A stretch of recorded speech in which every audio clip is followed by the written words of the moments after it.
saya Rizka Destianti, CGP Angkatan 5 dari DKI Jakarta. Dengan pengajar praktik saya, Ibu Sylvia Erita, dan Bapak fasilitator saya yaitu Bapak Jimmy. Pada kesempatan kali ini saya akan melakukan observasi supervisi pada tahap pra-observasi bersama rekan saya yaitu Ibu Fajris. Baik, kita akan mulai kegiatan pra-observasi pada hari ini. Kegiatan pra-observasi ini dilakukan pada hari Jumat pukul 7.00 waktu Indonesia bagian Barat, di mana kegiatan pra-observasi ini dilakukan sebelum guru melakukan kegiatan pembelajaran. Baik, Bu Fajris, apa kabar? Alhamdulillah baik. Iya, Bu Fajris, hari ini kita mau ngobrol-ngobrol santai aja ya. Okay. Jadi nggak usah tegang. Kita hari ini mau ngobrol tentang apa yang Bu Fajris lakukan dalam kegiatan pembelajaran aja sih. Nah, jadi nanti seputar tentang kegiatan Bu Fajris di kelas, apa yang Bu Fajris ajarkan gitu. Tapi sebelumnya saya izin untuk mencatat ya Bu Fajris setiap pembicaraan kita agar nanti kita bisa sama-sama lakukan evaluasi bersama. Baik, Bu Fajris, kalau boleh tahu kira-kira dari kegiatan observasi ini apa yang Bu Fajris harapkan nih?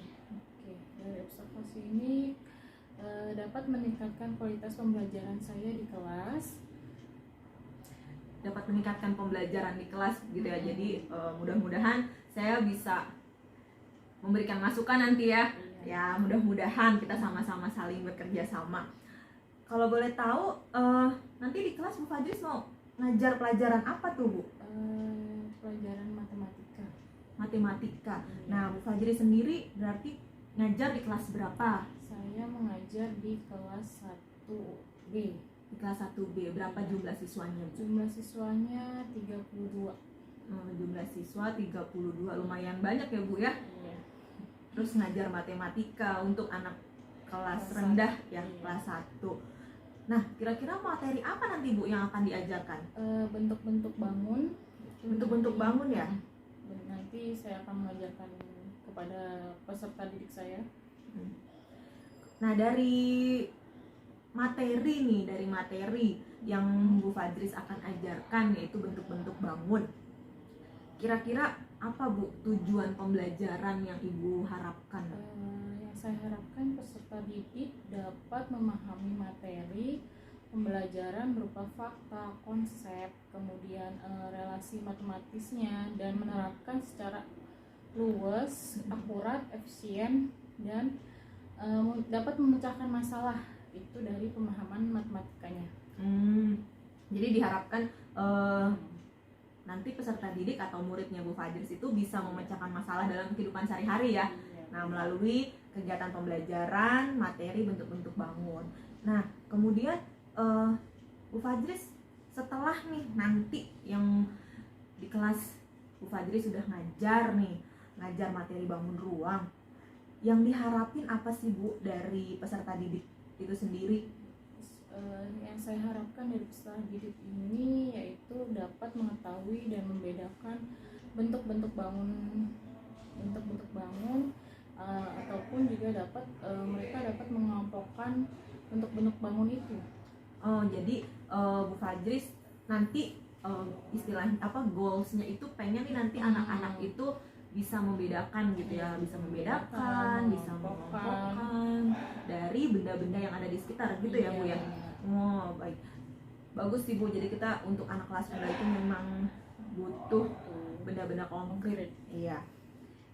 Kemudian nih Bu Fajris, apa yang sudah Bu Fajris siapkan untuk kegiatan pembelajaran? Untuk kegiatan pembelajaran yang akan saya lakukan nanti yaitu yang pertama adalah menyiapkan program pembelajaran.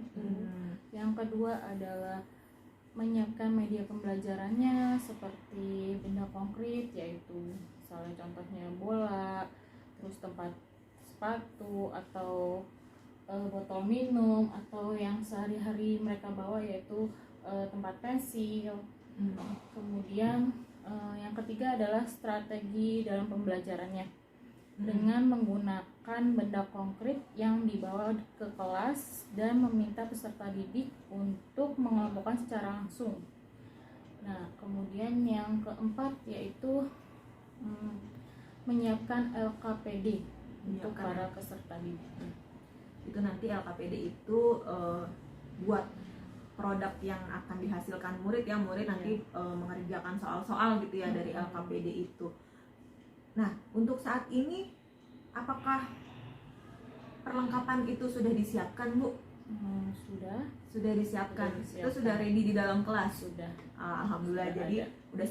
udah siap banget nih ngajar ya. Oh yes, mudah-mudahan nanti lancar deh, alat-alat atau benda-benda konkretnya bisa digunain nih nanti di dalam kegiatan pembelajarannya. Terus berarti strateginya tadi dengan anak nunjukin langsung ya, Bu ya? Nunjukin langsung ke peserta didik, dan nanti mereka dapat mengelompokkan nih benda mana nih yang termasuk dari bentuknya lingkaran, terus persegi, panjang gitu ya, kubus juga ada ya. Iya. Nah, terus kemudian kalau boleh tahu juga nih Bu Fajris, selama Bu Fajris mengajar di kelas 1 itu kendalanya apa, Bu, yang selama ini Bu Fajris rasakan? Itu, karena saya mengajar di kelas rendah, banyak anak yang yang rendah kurang fokus gitu, yang kurang fokus menyebabkan jadi kegiatan pembelajarannya itu tidak efektif. Jadi ada anak-anak yang tidak fokus gitu. Ya. Kemudian ada siswa yang ABK juga, terus ada yang siswanya juga hiperaktif. Nah, untuk siswa yang ABK tadi berarti ada. Jadi kendalanya berarti lebih ke siswa ya, Bu ya. Jadi tidak sejauh ini tidak ada kendala dari sisi Bu Fajris, contohnya kendala dalam penyampaian materinya. Sejauh ini berarti Bu Fajris sudah sangat siap nih ya dalam penyampaian materinya, media yang akan diberikan itu sudah siap. Jadi kendalanya selama ini hanya terbatas dari sisi peserta didik yang cenderung aktif, terus ada siswa yang ABK juga gitu ya Bu Fajris ya. Terus dari kendala-kendala yang tadi Bu Fajris sebutkan, menurut Bu Fajris nih kira-kira gimana cara ngatasinnya tuh, Bu? Menurut saya sih dari kegiatan itu kita memberikan kegiatan pembelajaran yang menyenangkan sehingga peserta didik dapat memahami pembelajaran tersebut. Nah, kalau peserta didiknya sudah senang ya, sudah senang dengan pembelajaran kita, pasti mereka akan bisa itu tadi berarti lebih ke ini ya Bu Fajris ya, kalau misalnya membuat kegiatan pembelajaran yang menyenangkan itu lebih ke tekniknya Bu Fajris dalam ngajar. Nah, kalau tadi yang Bu Fajris sampaikan tuh kendala mengenai anak ABK, anak hiperaktif, biasanya Bu Fajris mengatasinya seperti apa gitu? Kalau untuk yang anak ABK ini diberikan penjelasan khusus dan diberikan soal yang berbeda dengan teman-temannya. Oh gitu. Kalau untuk anak yang hiperaktif itu mereka harus sering dilibatkan. Contohnya kayak disuruh maju buat mengelompokkan benda-benda tersebut. Jadi biar dia ada kegiatan gitu ya. Ada kegiatan dan tidak mengganggu teman-temannya. Jadi kalau misalnya dia nggak dipanggil ke depan, nanti dia malah ngeganggu temennya gitu. Ya, itu bagus Bu. Jadi bisa sekaligus ningkatin kemampuan anak tersebut, dan satu sisi lagi dia tidak mengganggu temannya. Oke, mudah-mudahan strategi yang sudah Bu Fajris rancang atau rencanakan bisa berjalan dengan baik. Terus kemudian nih Bu Fajris, untuk kendala-kendala atau kendala-kendala yang tadi sudah Bu Fajris sebutkan, terus kemudian untuk kegiatan pembelajarannya itu sendiri, Bu Fajris membutuhkan bantuan dari sekolah, dari teman kah, atau dari siapa kira-kira? Apa sudah aman-aman saja atau bagaimana? Untuk saat ini sih Tidak perlu. Nah, hanya saja untuk yang siswa ABK. Karena kan siswa ABK itu harus ada penanganan khusus. Nah, harus ada bimbingan khusus juga. Sedangkan saya juga tidak ada tidak ada kemampuan di bidang, di bidang itu ya, psikologi itu khususnya gitu. Jadi sejauh ini berarti untuk pelaksanaan pembelajaran aman lah ya, tidak ada kendala dan belum membutuhkan bantuan gitu ya. Dan yang dibutuhkan mungkin lebih ke untuk penanganan siswa ABK ya. Ya memang kalau penanganan siswa ABK di sekolah negeri itu memang tidak ada guru khusus gitu ya. Cuman nanti mungkin ada pelatihan bagaimana kita mengatasi cara siswa ABK itu sendiri. Nah, selanjutnya nih dari apa yang sudah Bu Fajris sampaikan, mulai dari strateginya Bu Fajris nanti ngajar, medianya yang akan dibawa apa saja. Terus Bu Fajris juga sudah tadi menganalisis kendala yang akan dihadapi gitu ya. Terus Bu Fajris juga sendiri pun akhirnya bisa mengungkapkan tuh dari kendala-kendala yang Bu Fajris sampaikan tadi. Ternyata Bu Fajris bisa menemukan solusinya, yaitu tadi anaknya bisa diajak kerjasama dengan maju ke depan, jadi nggak ngeganggu temennya. Nah, selanjutnya nih Bu Fajris,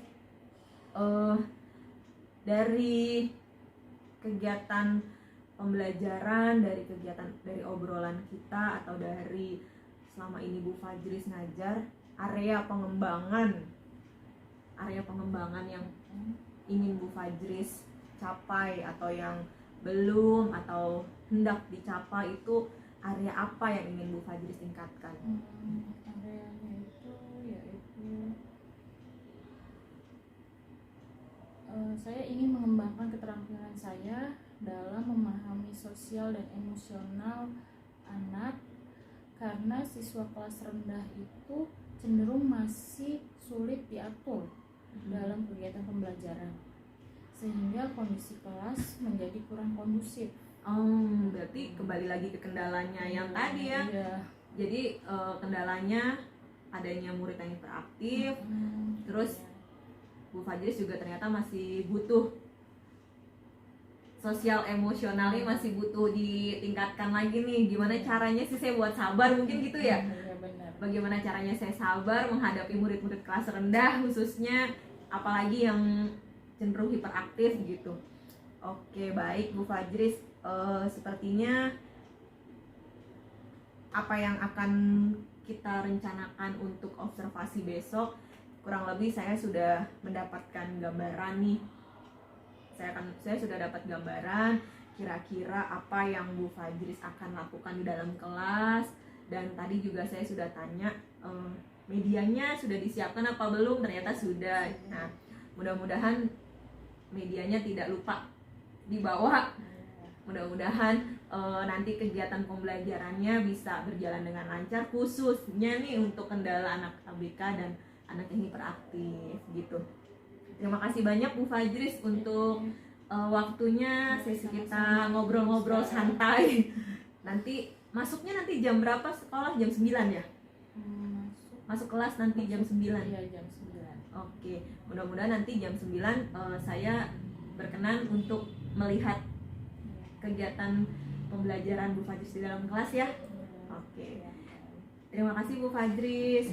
Demikian kegiatan praobservasi yang kami lakukan. Untuk tahap selanjutnya adalah kita akan melakukan kegiatan observasi di dalam kelas untuk melihat kegiatan pembelajaran yang dilakukan oleh Ibu Fajris. Terima kasih. Wassalamualaikum warahmatullahi wabarakatuh.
sudah didampingi oleh pengajar praktik saya yaitu Ibu Sylvia Erika. Kemudian hari ini kita akan berbincang-bincang tentang apa yang sudah saya dapatkan dari kegiatan supervisi di dalam kelas, yaitu kelas Ibu Fadris di kelas 1. Baik Bu Fadris, bagaimana perasaannya hari ini? Alhamdulillah sangat bahagia banget karena Bu Rizka telah masuk ke kelas saya, jadi saya bisa banyak belajar dari Bu Rizka. Alhamdulillah. Jadi hasil dari supervisi kita di kelas, harapan Bu Fadris? Harapannya sih saya akan mengembangkan lagi pembelajarannya, Lebih nanti meningkatkan yang strategi pembelajaran